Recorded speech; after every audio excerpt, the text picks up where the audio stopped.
Bonjour François Denis. Bonjour Eric. Vous êtes Country Manager France de Geotab, une société spécialisée dans la télématique de gestion de flotte automobile. Pouvez-vous nous présenter Geotab en quelques mots ? Avec plaisir. Alors, Geotab est une société qui a été créée il y a 22 ans au Canada, à Toronto. Donc, c'est une société de télématique. On est devenu en 22 ans numéro 1 mondial par le nombre d'unités connectées à travers le monde, puisqu'on atteint 3,2 millions de véhicules connectés, ce qui est absolument énorme, à travers 152 pays. On a 2200 employés. On sert 42 000 entreprises à travers le monde. Et puis, très intéressant pour le sujet du jour, on a 280 modèles de véhicules électriques qui sont compatibles avec le système. Donc, ce sont des véhicules qui sont référencés dans votre système. Exactement. Alors, la gestion de flotte, en quelques mots, je sais que c'est un métier très, enfin pas complexe, mais en tout cas très riche, et qui ne concerne d'ailleurs pas que les flottes électriques, même si on va y venir. Mais en quelques mots, de quoi s'agit-il ? Quels sont les tenants et aboutissants de la gestion de flotte ? Alors, excellente question. En fait, je vais commencer par vous donner le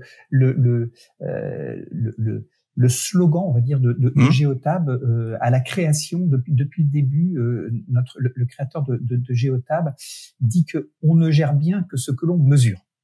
Et c'est vraiment, on est dans la gestion de la donnée du véhicule.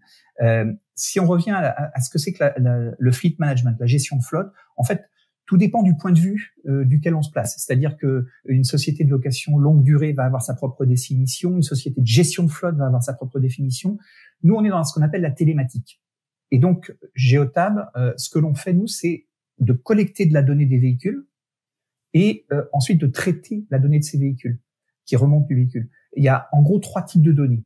Pour faire très simple, on mesure le comportement du conducteur au volant avec un accéléromètre, un gyroscope. Deuxième catégorie de données, c'est tout ce qui remonte du CAN-bus du véhicule, c'est-à-dire des codes de panne, la consommation, le kilométrage, tout un tas de données qui remontent véritablement de l'ordinateur de bord, si vous voulez, du CAN du véhicule. Et la troisième catégorie, c'est tout ce qu'on va pouvoir brancher sur le véhicule, des périphériques du type une caméra, par exemple. De plus en plus de sociétés de transport, par exemple, aiment avoir une caméra pour pouvoir filmer soit la route, soit même à l'intérieur du véhicule. Et puis, on peut brancher dans le domaine du transport de marchandises un chronotachygraphe. Vous savez, c'est les boîtes noires qui permettent de mesurer les temps de conduite, etc. Donc, on va pouvoir brancher des éléments supplémentaires. Après, il y a une quatrième catégorie de données dont j'ai pas parlé parce que c'est pas obligatoire. C'est la géolocalisation. Certaines entreprises peuvent y être réticentes, mais c'est une donnée qu'on remonte aussi avec les boîtiers. Donc voilà. Après, peut-être une autre précision. Les données, elles peuvent remonter de deux façons. Soit elles remontent sur la plateforme de Geotab, qui va permettre de rendre les données intelligibles avec des rapports en fonction des besoins de la flotte, du gestionnaire de flotte, ou bien on va remonter les données sous forme d'API, c'est-à-dire directement dans des logiciels qu'utilise déjà l'entreprise. Par exemple, des temps de conduite directement sur un logiciel de prépay qui va permettre de faire directement l'après derrière. Des données qui vont remonter directement sur les systèmes de l'entreprise déjà utilisés sans passer par une plateforme. D'accord. Donc en fait, vous installez non seulement, moi j'avais l'image d'un module simplement d'une prise, comme on dit, sur la prise sur le port ODB de la voiture, c'est ça ? OBD en fait. OBD, oui. Mais là, c'est beaucoup plus que ça. Ça va plus loin puisque vous avez plusieurs types de capteurs qui vont capter, en fait, qui vont remonter plusieurs comportements de la voiture, que ce soit la géolocalisation, la façon de conduire, etc. La caméra aussi. Alors la caméra, effectivement, peut filmer la route, elle peut aussi filmer le conducteur. Est-ce que ça pose pas des problèmes de confidentialité ? Est-ce que les gens acceptent ça facilement ? Alors, c'est une bonne question. Je reviens quand même sur ce que vous disiez. C'est effectivement le boîtier est effectivement branché sur la prise OBD du véhicule. Ouais. C'est bien la façon dont il est alimenté par les données du véhicule. Et donc, c'est la façon dont il est alimenté en électricité et en données. Concernant la vie privée, c'est effectivement un sujet extrêmement important. D'ailleurs, on a en Europe des réglementations très strictes au niveau de ce qu'on appelle la RGPD. Oui, bien sûr. Ouais. On a des réglementations très strictes en France. C'est propre à la France avec la CNIL, qui de temps en temps rattrape certaines entreprises qui ont un peu abusé avec la collecte de données de façon démesurée par rapport à l'usage. En fait, les choses sont relativement simples. L'entreprise qui installe un système de géolocalisation et de télématique doit déclarer en amont les objectifs qu'a l'entreprise mesurer la consommation, réduire l'accidentologie de ces véhicules, etc. Donc, doit d'abord indiquer à ses employés quelle est son intention, et ensuite, les employés doivent être d'accord, le signer et dire voilà, je suis d'accord pour que ces systèmes soient installés dans les véhicules. D'accord. Comme ça, les chauffeurs sont au courant et l'acceptent. Et à ce moment-là, on peut être complètement en conformité avec les réglementations de la CNIL. Et concernant la vie privée, c'est vraiment ça. C'est-à-dire que il faut simplement que les conducteurs soient au courant et reconnaissent qu'ils sont au courant. Quelle est la motivation numéro 1 des entreprises qui adoptent ce style de solution? Est-ce que c'est d'abord des économies? Est-ce qu'il y a derrière des motivations environnementales aussi, ou des motivations sur le changement des comportements des conducteurs, sur l'image de l'entreprise? C'est un mix de tout ça, ou est-ce qu'il y a une raison qui se dégage en priorité? Alors, quand on fait des études sur la question, la principale motivation des entreprises aujourd'hui, c'est largement de faire des économies. Parce que un boîtier de télématique et les données de télématique vont permettre véritablement de faire des économies importantes sur le comportement du chauffeur, c'est-à-dire d'améliorer la consommation. Je vais vous donner juste un exemple, sur un véhicule thermique, la différence de consommation entre le pire conducteur et le meilleur conducteur d'une flotte, et on a quand même 3,2 millions d'unités pour le mesurer, donc on se rend bien compte des choses, c'est 35% de différence. C'est absolument énorme. Et il y a aussi une grosse différence sur l'utilisation des véhicules électriques. Donc l'économie est quand même la principale raison. Avec derrière aussi d'autres sujets tels que l'entretien du véhicule, parce qu'évidemment quand on suit le kilométrage, on peut savoir quand l'envoyer en entretien, etc. Ou les codes de panne qui remontent en direct, qui peuvent permettre de sortir un véhicule de la flotte pour qu'il parte en réparation. Pour ne pas rouler avec des voyants allumés, parce que en fait finalement le gestionnaire de flotte il voit aussi bien que celui qui est dans le véhicule les codes de panne qui apparaissent sur le tableau de bord. Donc les économies, c'est vraiment la principale raison. La deuxième raison qui ressort très fortement aussi, c'est la sécurité, c'est-à-dire réduire les accidents. Parce que quand on installe ce type d'appareillage dans les véhicules, on va pouvoir mesurer le comportement du conducteur au volant, c'est-à-dire savoir s'il accélère trop fort, savoir s'il freine trop fort, savoir s'il prend ses tournants de façon trop violente. Et du coup, en dehors des économies que ça peut représenter sur les pneus, sur le carburant, etc., il y a véritablement l'accidentologie qui diminue de façon très importante. Et du coup, probablement des économies potentielles à faire sur les primes d'assurance? Exactement, tout à fait. Il y a deux types de compagnies d'assurance. Ceux qui acceptent parce qu'il y a déjà un système qui est mis en place, ils vont tout de suite accepter de baisser les primes. Et puis ceux qui vont attendre de voir, parce que effectivement le fait de mettre en place, et nous on le mesure, de mettre en place ce type de système va vraiment réduire les accidents, et donc du coup vont avoir un impact positif sur les primes d'assurance. La troisième raison, effectivement, et vous la citiez tout à l'heure, c'est l'environnement. Véritablement, aujourd'hui, on a beaucoup d'entreprises qui veulent réduire la consommation pour pouvoir aussi mesurer derrière avec la télématique les émissions de CO2.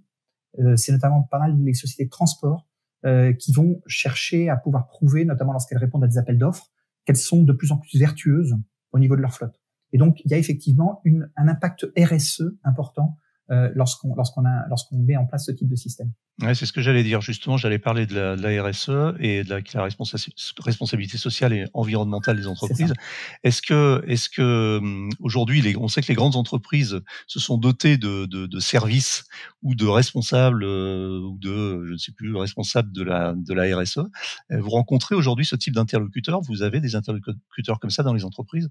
Complètement. On a en fait plusieurs types d'interlocuteurs en fonction des objectifs dont on parlait tout à l'heure. Ils vont pas être les mêmes dans l'entreprise. C'est-à-dire que sur une entreprise de petite taille, ça va être généralement un projet de direction générale. Ouais. Et puis dans des grands groupes, on va avoir typiquement deux grandes catégories: la gestion de flotte, c'est-à-dire le gestionnaire de flotte qui, d'un point de vue opérationnel, veut effectivement soit faire des économies, soit réduire l'accidentologie, etc.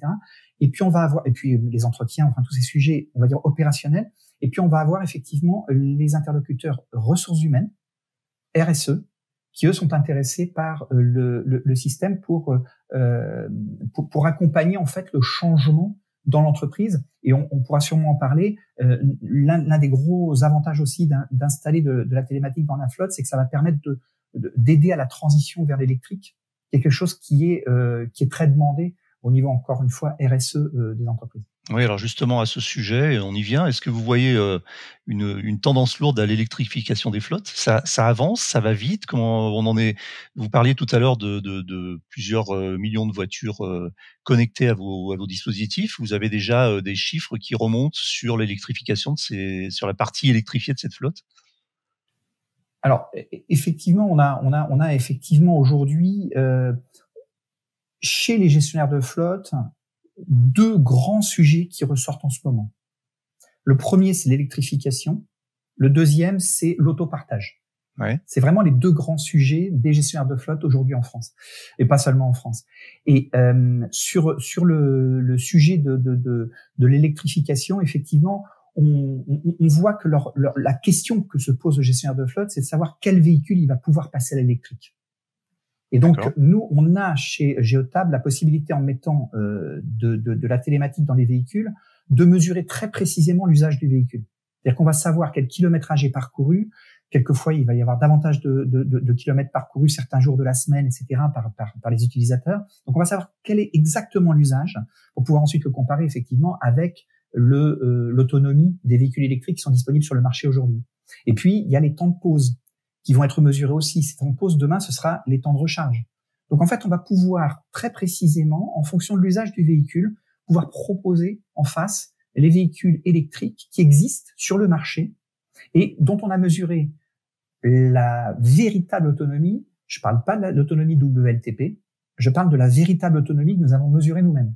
Donc vous mesurez vous-même, c'est-à-dire que vous avez en fait un système de récupération de données qui vous permet d'avoir des données à jour sur, vous disiez 280 véhicules électrifiés ou électriques. Exactement.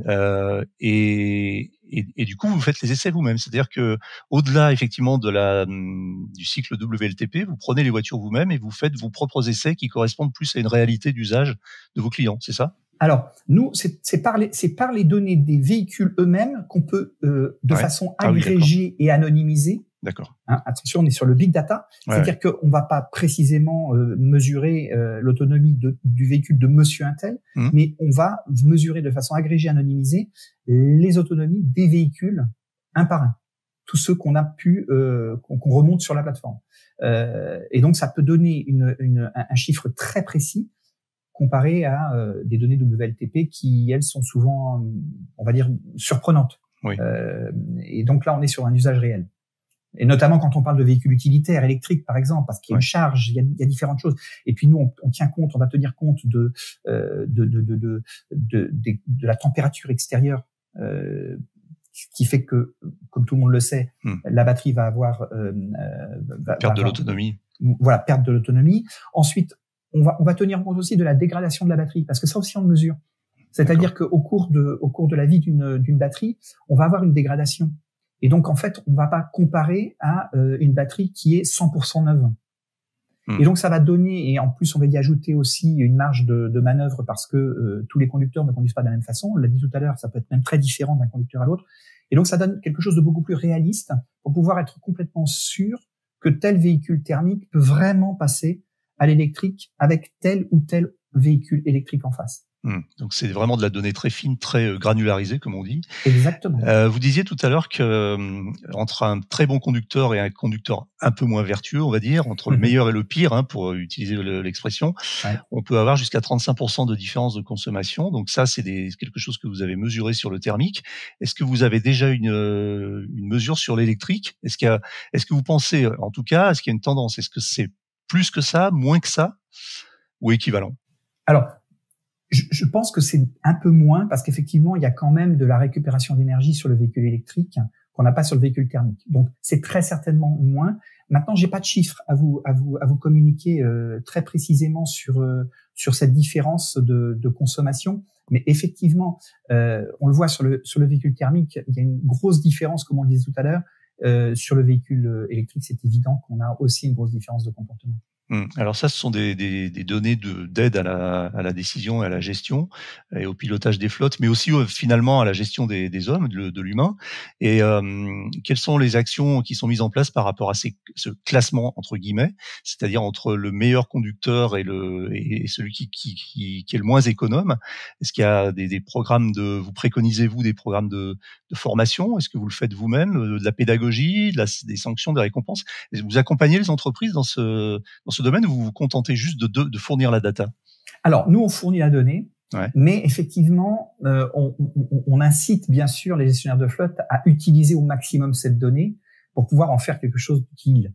Et en particulier, ce que l'on voit parmi les entreprises, c'est le fait d'envoyer en stage d'éco-conduite les conducteurs qui en ont le plus besoin. Mais il y a des entreprises très malines qui, pour pouvoir vendre, je dirais en interne, les stages d'éco-conduite, vont les rebaptiser stages de pilotage et ne vont les donner qu'à ceux qui sont les meilleurs. D'accord. Et ensuite, peu à peu dans l'entreprise, ceux qui vont les réclamer, c'est ceux qui sont les moins bons. Et donc, ils vont finir par envoyer tout le monde et finalement améliorer toute la population. Donc, on a ce type de situation. Après, on voit aussi dans certaines de nos entreprises, enfin des entreprises clientes, qu'elles vont quelquefois indexer une partie de la prime mensuelle des chauffeurs ou des conducteurs sur leur score d'éco-conduite ou sur leur score de sécurité.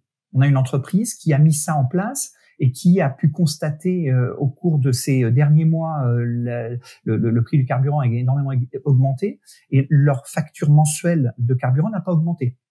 Parce que mois après mois, il y a une amélioration du fait que les chauffeurs en fait sont mesurés en éco-conduite, enfin on va dire en score d'éco-conduite et en score de sécurité, et que ces scores ont un impact direct sur leur prime de fin de mois.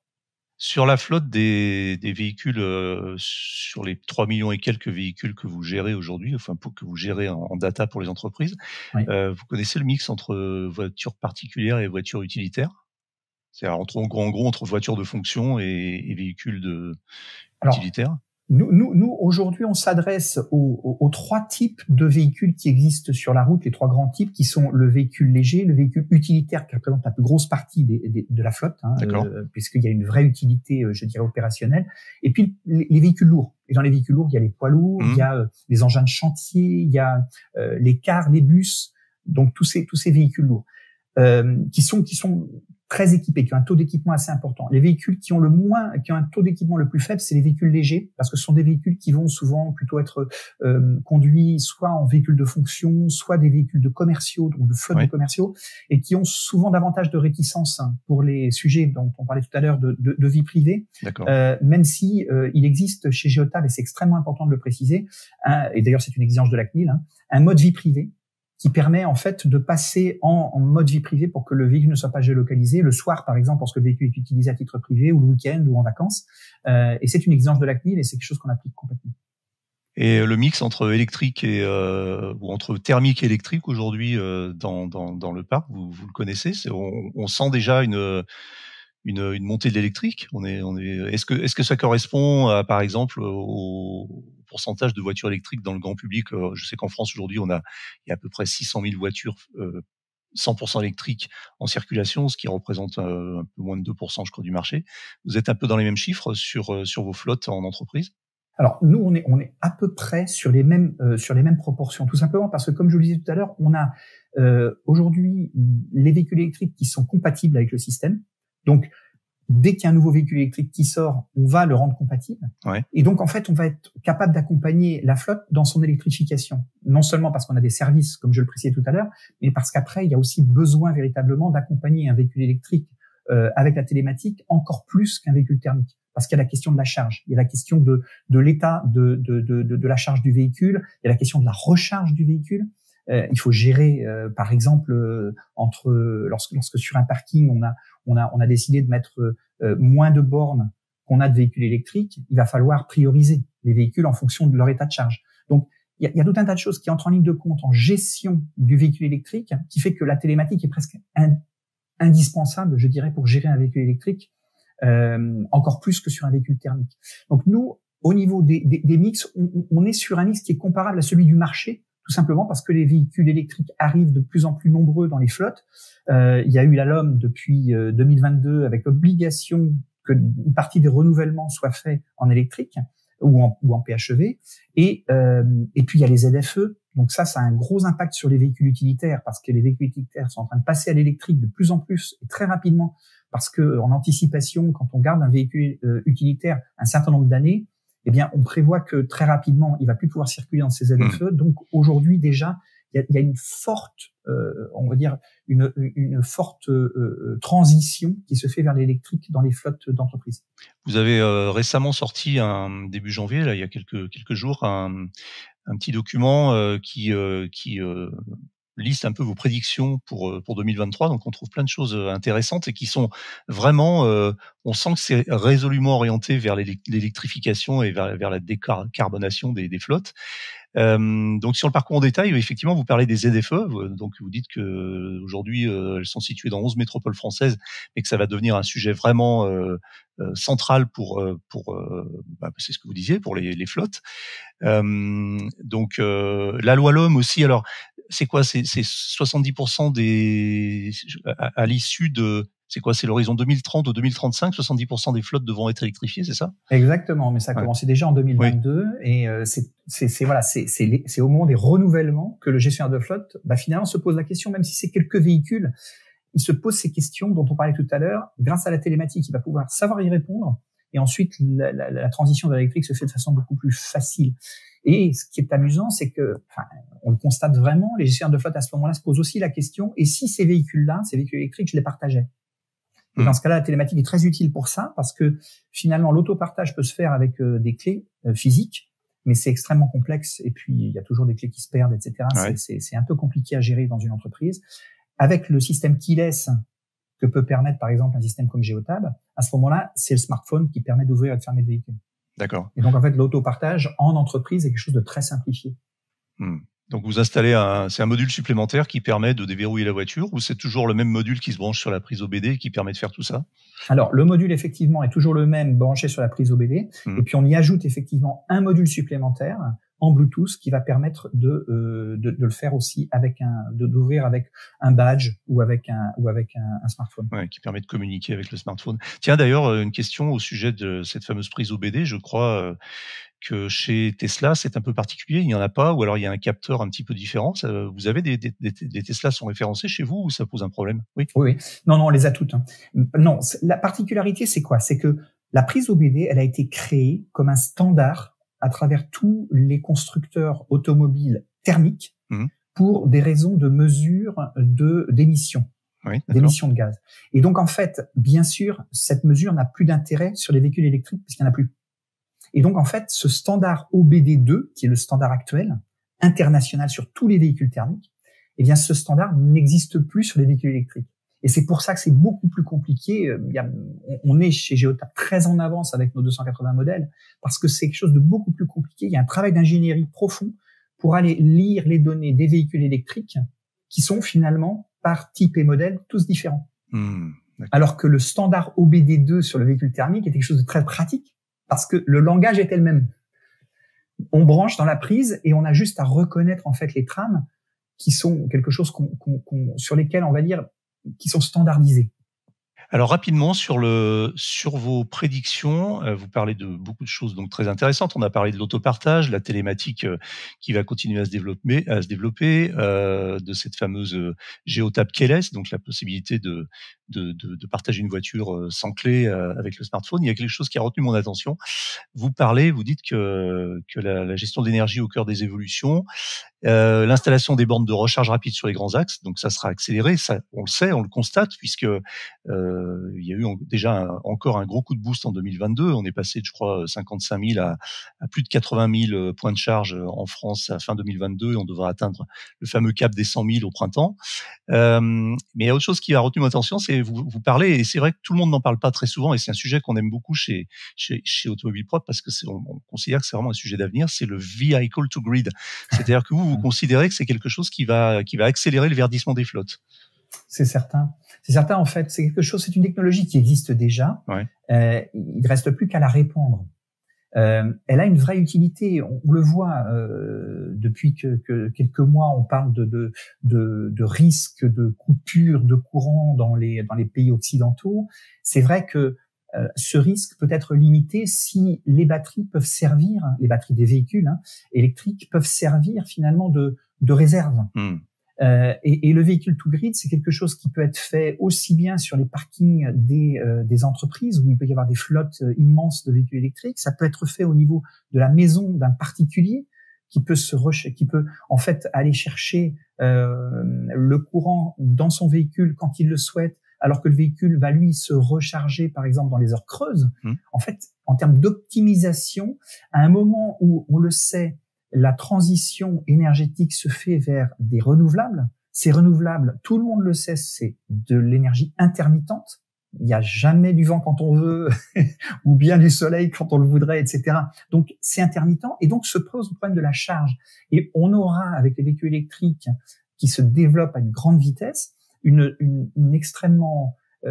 très bonne source finalement de réserve à disposition au niveau individuel, encore une fois, ou bien au niveau du réseau avec quelquefois les entreprises qui peuvent remettre le courant qu'elles ont stocké sur le marché quand il y en a besoin à un moment crucial. Donc, la technologie, elle existe. C'est juste maintenant une question de volonté de partager cette technologie. Les véhicules peuvent le faire. Encore faut-il effectivement que les constructeurs s'y mettent sérieusement et réellement et proposent des voitures qui soient compatibles et qui soient compatibles avec la charge bidirectionnelle. Parce qu'aujourd'hui, sur le marché de mémoire, on a à peu près 3 véhicules qui sont capables de le faire et qui sont d'ailleurs tous les 3, si ma mémoire, des véhicules asiatiques. En tout cas, une Nissan Leaf et puis deux voitures coréennes, je crois.